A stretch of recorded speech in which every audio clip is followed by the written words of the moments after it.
몇 살까지 사실 겁니까? 아니면 몇 살까지 사시고 싶으십니까? 하나님이 데리고 가실 때까지. 근데 더 중요한 질문은 그때까지예요. 어떻게 사실 겁니까? 축복합니다. 기쁘게 사시기를 주님의 이름으로 축복합니다. 아멘. 어쨌든 우리를 이 땅에 주님께서 보내셨으니 언젠간 가야 합니다.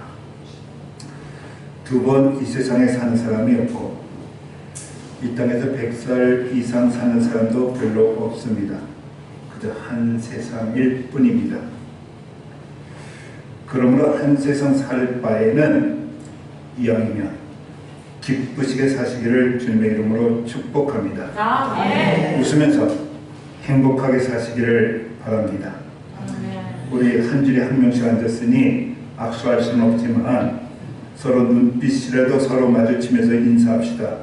우리 진짜 기쁘게 삽시다. 우리 진짜 기쁘게 삽시다. 지금 제일 잘한 분이 우리 제시카가 제일 잘했어요. 신랑한테 이렇게 뿌잉뿌잉뿌잉 하면서 진짜 기쁘게 삽시다. 하나님께서 창조하시지요. 6일 동안 뭐 고생하셨는지 모르겠습니다. 말씀으로 지으셨습니다. 창조하셨지요. 매일 창조하시고 나서 히브리어로 이렇게 얘기하십니다. 좋았다는 뜻입니다. 그리고 6일 창조를 마치시고 전체를 보면서 너무 좋으셨나 봅니다. 이번에는 그냥 토브라는 게 아니라 토브메오도 이렇게 히브리어로 얘기합니다. 영어로 얘기하면 very, very good, excellent 뭐 이렇게 번역할 수 있을 겁니다. 아주 훌륭했다고, 완벽했다고, 너무 좋았다고. 이 음성 속에 신비가 있는 줄로 믿습니다. 아멘. 하나님께서 우리를 육신의 부모를 통해서 만드시고 이 음성 들리세요? 하나님께서 우리가 어머니 모태로부터 나오는 순간에 토메오 아마 그러신 것 같습니다.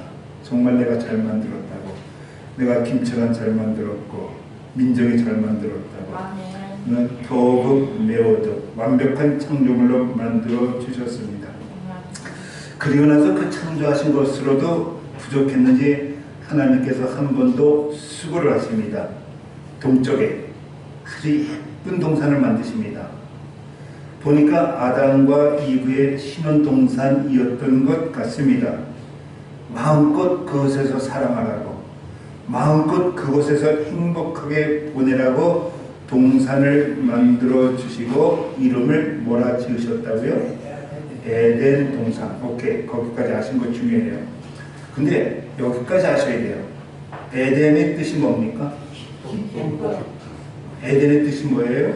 그러니까 하나님께서 그 동산을 다시 만들고 아담, 이브 너 여기서 살아. 이 동산의 이름이 우리나라 말로는 기쁨의 동산입니다.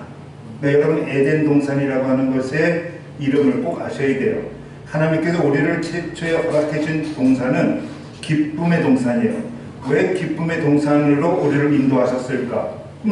기쁘게 살라고. 그러니까 하나님의 창조의 목적은, 우리를 지으신 목적은 기쁘게 살라고 하는 뜻입니다. 우리를 향한 하나님의 뜻은 기쁨입니다. 하나님의 유일한 소망이 기쁨이라고 하는 것이지요. 그러니까 하나님이 함께하는 곳이라면 그것은 기쁨이 되어야 됩니다. 우리 교회가 하나님이 함께 하십니까? 아멘. 그럼 어떤 교회가 되어야 돼요? 기쁨의 교회가 되어야 돼요. 하나님께서 우리 가정과 함께 하십니까? 아멘. 우리 민정이만 아멘 하는 것 같아. 그럼 우리 가정도 기쁨의 가정이 되어야 될 줄로 믿습니다. 아멘. 우리 부부도 하나님과 함께 하십니까? 그러면 우리 부부도 기쁨의 부부가 되어야 될 줄로 믿습니다. 근데 이제 질문은, 그럼 어떻게 해야 에덴 동산 기쁨으로 살 수 있을까? 도대체 어떻게 해야 사탄에게 뺏겨가지고 늘 인상 쓰는 우리 인생을 어떻게 하면 기쁨을 회복할 수 있을까? 근데 하나님의 창조는 정말 신비롭습니다. 기쁨, 삶의 4가지 원리, 너희들이 이렇게 하면 기뻐진다, 4가지 원리를 에덴 동산 안에 숨겨놓으셨어요. 바로 그것이 내 강의 이름입니다. 하나님께서 신비로운 원리, 이렇게 하면 너희들이 기쁠 수 있어 하고서 숨겨놓은 그 신비로운 비밀이 바로 내 강의 이름에 있다라고 하는 뜻입니다. 그래서 정말 지금부터 남은 인생이 기쁘게 사라지는 인생이 되기 위해서 이번엔 제가 시리즈로 설교를 준비했습니다. 시리즈라 하는 것은 오늘은 기혼강을 우리가 연구할 것이요, 내일은 요라데 강을 연구할 것이요, 그 다음에는 비송강을 연구할 거고, 그 다음에는 히데겔 강을 연구할 것입니다. 이 강의 이름, 우리가 순서대로 나오는 것은 비손, 기혼, 히데겔, 유브라데 이렇게 이름이 나옵니다만은 저는 조금 순서를 바꾸겠습니다. 그래야 이 내용이 자연스럽게 흘러가기 때문에 이렇게 외우려고 합니다. 기혼, 유브라데, 비손, 히데겔. 천천히 한번 읽어보시기 바랍니다. 시작. 기혼, 유브라데, 비손, 히데겔. 기혼은 주소도 중요합니다. 은혜입니다. 기혼이라고 하는 강의 이름은 은혜. 은혜가 신앙의 첫 출발이요, 기쁨의 첫 출발인 줄로 믿습니다. 유브라데, 능력입니다. 우리가 하나님의 은혜를 정말 깨닫게 되면 정말 능력이 넘쳐납니다. 다윗이 골리앗을 이길 수 없어요. 근데 성령이 함께하니까 다윗이 골리앗을 이깁니다. 하나님의 능력을 사모하는 여러분과 저가 되시기를 주님의 이름으로 축복합니다. 비손이라고 하는 강의 이름의 뜻은 뛰는 겁니다. 열심히 일하는 겁니다. 땀을 일하는 겁니다. 그러면 히데겔, 결실을 주신다는 겁니다. 이 이름의 뜻이 너무나도 은혜로워요. 에덴 동산에 강 4개가 흐르는데 기혼, 은혜의 강이요, 유브라데, 능력의 강이요, 그 다음에 비손, 뛰는 강, 일하는 강이요, 그 다음에 히데겔, 그러면 반드시 결실을 주시는 그러면 그 결론은 뭐냐? 우리가 에덴이 된다, 기쁨이 된다는 겁니다. 오늘부터 몇 년 더 사실지 모르겠어요. 30년 더 사실지 40년 더 사실지 모르겠어요. 저는 40년 더 살면 106살이네. 할렐루야. 그때까지 마귀에게 주지 말고 기쁨으로 사라지시는 여러분과 저가 되시기를, 웃으며 살며 웃으며 세상을 이기는 여러분과 저가 되시기를 주님의 이름으로 축복합니다. 오늘 첫 번째 강, 기혼강입니다. 뭐라고요? 은혜의 강이라고 하는 거죠. 이 은혜의 강, 기혼의 원래 동사는 기히라고 하는 그 히브리어로부터 나온 말인데, 이거는 차고 넘친다 이런 뜻이 있고 팍 차고 나온다라고 하는 뜻입니다. 무슨 말이냐면 생명이 어머니 모태로부터 터쳐나올 때 그걸 기히하라고 합니다. 그러니까 하나님의 기쁨은, 우리 마음에 오는 기쁨은 하나님의 태로부터 터쳐나와야 그 기쁨이 있게 되는 줄로 믿습니다. 이 기히하라고 하는 말을 성경에서는 뭐라고 쓰고 있느냐면 은혜라고 하고 쓰는 겁니다. 은혜, 그레이스. 여러분들 이제 은혜 그러면 이게 뭐야 하고 좀 어렵게 생각할지 모르는데 동의어는 사랑입니다. 제가 여러분들 은혜 사랑 그러면 여러분들이 사랑 은혜 이렇게 대답해 보세요. 은혜, 사랑, 은혜, 은혜, 사랑, 은혜. 아니야, 은혜 사랑. 그럼 여러분 사랑 은혜. 은혜 사랑 은혜. 사랑, 은혜, 사랑. 네, 동의어예요 그냥. 그러니까 무슨 말이냐면 당신은 하나님의 은혜를 많이 받았습니까? 그렇게 물어본 질문은 당신은 하나님의 사랑을 크게 받았습니까? 라고 하는 말하고 똑같은 겁니다. 국어사전 찾아보면 은혜라고 하는 것은 남에게서 받은 고마운 혜택이라고 이렇게 정의하고 있습니다. 그러니까 은혜라고 하는 것은 하나님에게 받은 고마운 혜택이 많으면 그것이 바로 은혜요, 사랑입니다. 하나님께서 우리 이 땅에 보내실 때 꼭 2가지 목적이 있어서 보내셔요. 첫째 목적은 2가지를 주어서 이 땅에 보내시는데, 여러분들 우리에게 하나님이 보내실 때 사명을 주시는 줄로 믿습니다. 이 사명 꼭 발견하셔야 돼요. 이 땅을 그냥 사시지 말고 사명자로 사시기를 주님의 이름으로 축복합니다. 그것도 너무 복잡하게 생각하시는 분이 있는데, 난 설교하는 게 사명이고요, 그 김진호 목사님 지금 80 넘는데도 설교하시고 각선희 목사님 거의 90줄이 접어들고 있는데도 설교하시고 그래서 모르겠어요. 공식적으로는 여기서 5년 5개월 설교할지 모르겠지만 저는 평생 동안 또 하나님 말씀 증거하러 살다고 했으니까 이 사람은 잘 감당할 수 있도록 이왕이면 훌륭한 설교가 되게 해달라고 여러분 설교에 기도해 주시면 고맙겠습니다. 이 사명이에요. 여러분 저와 더불어 이 교회 섬기는 거, 이 교회를 부흥시키는 것이 사명인 줄로 믿습니다. 뭐 사명을 어렵게 생각할 필요 없습니다. 같이 맡겨진 주님의 몸된 성전 부흥시키는 거. 그러면 그 다음에 사명만 주시지 않고 그 다음에 은사도 주셔요. 글쎄 모르겠어요. 저는 말씀의 은사가 있었으면 좋겠고 여러분에게는 물질의 은사가 있으면 좋겠습니다. 할렐루야. 아멘. 그래서 마음껏 궁금하시고 마음껏 어려운 사람 도우시고 그렇게 하시는 여러분 되시기를 주님의 이름으로 축복합니다. 아멘. 근데 사명과 은사 발견보다도 더 중요한 거 먼저 찾아야 되는 것이 은혜인 줄로 믿습니다. 아멘. 주님의 은혜. 정말 작은 예수들은 하나님의 은혜를 깊이 체험하시는 여러분과 저가 되시기를 주님의 이름으로 축복합니다. 아멘. 여러분도 아마 은혜 생각할 때마다 옛날엔 405장이었는데 요즘에 305장 Amazing Grace를 제일 먼저 떠올리실 것 같습니다. 그럼 아마 찬송 중에 제가 영어로 외우는 찬송이 이거 아닌가 여러분도 외울 것 같습니다. Amazing Grace, how sweet the sound. 정말 나 같은 죄인을 살리신 주 은혜 놀라와 잃었던 생명 찾았다고 광명을 얻었다고 나 같은 죄인을 무조건 살려주신 것이 은혜라고 하는 겁니다. 이 가사 여러분도 혹시 305장을 펴보시면 찬송가 305장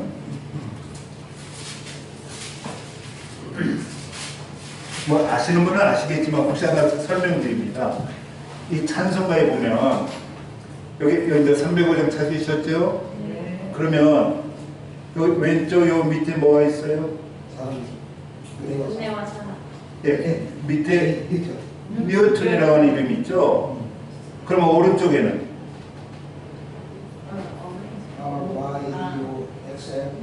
엑셀이라고 하는 이름이 나오죠? 그래서 여러분들 요 찬송을 볼 때 요 오른쪽에 뉴턴이라고 하는 요 이름은 여기 노래 글을 만든 사람입니다. 작사자. 이 글은 뉴턴이 썼다. 그 다음에 여기에 보면은 그 이름이 우리 그 누굽니까? 엑셀. 엑셀이라는 사람은 이 곡을 만든 사람입니다. 곡조를 붙인 사람이에요.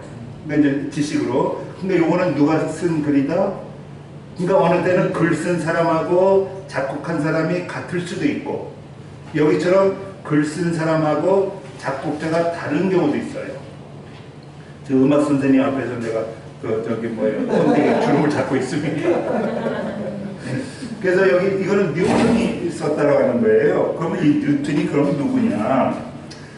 나중에 목사가 됩니다만은 이 뉴턴은 11살 때부터 아버지를 따라서 그 선원이 됩니다. 뱃사람. 근데 이 뉴턴 되게 중요한 것은 우리 삶 속의 복 중의 복은 어머니를 잘 만나야 되는 것 같습니다. 뉴턴은 정말 경건한 어머니로부터 신앙훈련을 어렸을 때 받았는데 불행한 것은 그 어머니가 7살 되던 해에 폐병으로 돌아가십니다. 그래서 이제 아버지 따라서 11살이 뭐 안다고 그때부터 선원 생활을 시작한 겁니다. 근데 원래 죄송합니다. 용서하시고 이게 설교도 유튜브로 나가서 좀 담기로 그러는데 우리가 보통 뭐라고 그러잖아요. 이상하게 그 기름때 묻은 사람들이 성격이 난폭하고 좀 그렇습니다. 뉴턴도 그랬어요. 뱃속의 삶이 그러하듯이 선한 생활 속에 삐뚤어지고 빠져들어서 난폭하게 되고 뭐 하여튼 거기서 특별히 그 당시에 이 유럽에서 배를 띄워서 아프리카 가가지고 우리가 그물로 새를 잡듯이 그물 쳐서 흑인들을 잡아가지고 그리고 배에다가 1도 호텔이 아니라 이런 그 케이지 우리가 그 개장수들이 이렇게 하듯이 거기 흑인들이 이렇게 눕지도 못해요. 이렇게 있게 하고 그러고 나서 여기 쇠사슬로 이렇게 묶어놓고, 그래서 쇠사슬을 묶어놓기 때문에 그래도 옆에 있는 사람은 밥을 주면 옆에 있는 사람 사는데 안에 있는 사람 다 죽으면 그냥 거기서 바다에 던져버리고, 그런 비참한 삶이 미국의 흑인 노예 삶입니다. 그러니까 그렇게 흑인들을 잡아가는데 거기서 흑인들을 가지고 하여튼 못된 짓은 다 했던 것이 이 뉴턴이었다고 합니다. 그 중에서 제일 유명한 쪽에서 악마가 따로 없었다고 할 정도로. 그런데 하나님 만나면 새롭게 되는 줄로 믿습니다. 아멘. 이 뉴턴 목사 삶 속에서 하나님은 어떤 방법으로 오시냐면 책을 통해서 오셔요. 이상하게 그 배 안에 Imitation of Christ, 그리스도를 본받아가는 토마스 아켄피스, 정말 그리스도의 교회 명저 중에 명저, 성경 다음으로 존 번연의 철로정, 그 다음에 뭐라고 한다면 이 예수 그리스도를 본받아, 이 책이 굴러다니는 것을 뉴턴이 우연히 읽게 됩니다. 그 순간 이제 성령이 뉴턴을 만지기 시작하는 거죠. 그리고 신비롭게 그 책을 읽는데 7살에 돌아가신 어머니의 기도 소리가 들리기 시작하는 거예요. 그리고 또 그 어머니의 은은했던 찬송 소리가 자기 입을 통해서 그냥 책을 읽는데 나오는 겁니다. 분명히 책을 읽고 있는데 그 어릴 적 수없이 들었던 어머니의 그 찬양 소리가 나면서 자기도 모르게 눈에 눈물이 맺히기 시작합니다. 이런 체험을 가르쳐서 따라합시다. 성령의 체험, 거듭남의 체험. 거듭남의 체험. 옛날에 핵가닥질이라는 말을 하셨습니까? 핵가닥질 뭐 이렇게 거꾸로 물구나무 쓰는 걸. 이런 체험을 갖다 저는 좋아하는 표현이 핵가닥질 체험이라고 합니다. 삶의 가치관이 완전히 뒤바뀌는 겁니다. 무슨 말이냐면 쉽게 말해봅시다. 뭐 어렵게 말하지 말고, 옛날에는 돈이 최고였는데 지금은 하나님이 최고, 이렇게 바뀌는 것을 거듭남의 체험이라고 말하는 것입니다. 아멘. 세상 쾌락이 이전에 최고였는데 하늘의 기쁨이라 영원한 기쁨, 영락이 최고되는 것. 더 쉽게 말할게요.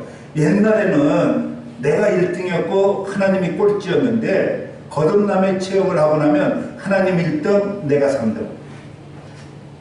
왜 내가 2등이 아니에요? 하나님이 1등, 내가 3등. 그럼 2등은 누구냐? 아내가 2등인 거예요. 이렇게 사는 것이 그리스도의 삶인 줄 믿습니다. 아멘. 그래서 아내를 위해서 남편이 죽을 수 있는 거예요. 왜? 나는 3등이니까. 하나님이 1등, 내가 3등. 2등은 누구? 내 자녀. 이게 올바른 겁니다. 그래서 하나님께서 하나님을 사랑하고, 둘째는 이것이니 내 이웃을 사랑하라고. 근데 그 아이를 갖다가 버려두고 지네들 놀다 왔다가 굶어 죽여? 이게 세상 사람들이에요. 이게 될 줄로 믿습니다. 하나님 몇 등이라고요? 은혜 체험을 하고 나면 무조건 하나님 1등이야. 뭐든지 생기면 하나님 먼저 생각나는 거야. 그 다음에 하나님 다음으로 누가 생각난다고요? 우리 김미경 권사님, 김희성 장로님 생각나는 줄 믿습니다. 2등이니까. 김희성 장로님 좋은 거만 생각하면 누가 먼저 생각나? 하나님 다음으로. 목사님? 아이, 그렇게 하고 하지 말고. 감사합니다. 이게 부부지간인 거예요. 그러니까 부부지간에 부부가 하나님 다음으로 소중한 거예요. 이게 그리스도의 삶인 줄로 믿습니다. 그래요. 다시 한번 정리합니다. 하나님 몇 등? 1등. 거듭나면 성령 체험하면 하나님이 무조건 1등인 거예요. 근데 거듭나면 내가 몇 등 된다고? 2등 되면 거듭난 거 아니에요. 3등인 거예요. 그래서 내가 나라를 위해서 희생할 수 있는 거. 왜냐하면 나보다 나라가 더 소중하니까. 내가 교회를 위해서 희생할 수 있는 건 교회가 2등이니까. 아내를 위해서 내가 죽을 수 있는 건 아내가 2등이니까. 남편을 위해서 내가 죽을 수 있다. 왜? 내가 3등이니까. 이것이 거듭남의 체험인 줄로 믿습니다. 히브리어로 이 기하라고 하는 말은 남을 건지기 위해서 이렇게 몸을 구부린다, 이런 뜻이 되어 있어요. 그래서 나는 우리 하나님이 구부란 하나님인 것 같아요. 우리를 구원하시려고 늘 우리에게 은혜 주시려고 늘 허리를 구부리고 있어서 신앙생활이 뭡니까? 늘 하나님을 만나는 거예요. 네? 하나님과 교제하는 거고, 그러면서 등이 굽은 하나님을 아셔야 진정한 신앙인이 되는 줄로 믿습니다. 은혜의 하나님을 만나면 바로 그 순간 에덴의 기쁨이 회복됩니다. 우리를 사랑하셔서 그 아들 예수님까지 허락하신 하나님을 아셔야 에덴이 되는 겁니다. 서로교회 문둥병자 그게 넘어가겠습니다. 뭐 여러분 다 아셨을 텐데 이 말씀 하나 예화로 드리고 마치려고 합니다. 들으신 분도 있을 거예요. 너무 감동적인 예화는 한번 들으면 잘 안 잊혀지는데 무슨 얘기냐면 지금 들으려고 하는 예화는 1930년도에 미국에서 있었던 일이지요. 경제 대공황 한복판이었고 제프리라고 하는 그 젊은 아버지가 일자리를 찾아온 것이 그 텍사스에 살고 있었는데 그 미시시피 강이 흐르는 미주리에 거기서 잡을 얻게 되는데요. 철도원이 되는 겁니다. 근데 맡은 직업이 뭐냐면은 그 미시시피 강에 배가 이렇게 다니니까 철도가 있으니까 기차가 오면 철도를 이렇게 내려주고 그리고 배가 지나가려면 철도를 이렇게 들어 올려서 그 밑으로 이렇게 배가 지나가게 하는 그 일입니다. 근데 거기 이제 일터를 가는데 그 제프리의 그 아들이 아빠 나도 가 8살짜리가 거기를 놀러 온 겁니다. 근데 아들이 얼마나 사랑스러워요. 한참 놀다가 갑자기 기차 소리가 저쪽에서 삐 소리가 나니까 깜짝 놀란 거예요. 철다리 안 내렸네. 그래서 깊이 가서 아들 가만히 있어. 하고서 얼른 가서 철다리를 딱 내리려고 와서 이걸 뭐 나사를 풀렸다고 해서 뚝뚝뚝뚝 내려갔는데 저쪽에서 소리가 난 거예요. 아빠! 딱 돌아보니까 그 체인이 꼈네. 그 아들이. 여러분 어떻게 하시겠어요? 몇천 명 살리기 위해서 그냥 체인을 내리시겠어요? 아들 죽게 하시겠어요? 아니면 그 아들 살리려고 체인을 딱 끝내가지고 기차가 철도에서 떨어지는 대형 사고 몇천 명이 죽게 하시겠어요? 우리 투표를 할까요? 여러분 어떻게 하시겠어요? 여러분이 만약에 이 제프리 우리 이랑 장면처럼 철도를 내리는 결단을 합니다. 아들을 죽이는 결단을 하는 거죠. 결국 아들 죽지요. 아마 그 아버지 피눈물을 흘렸을 겁니다.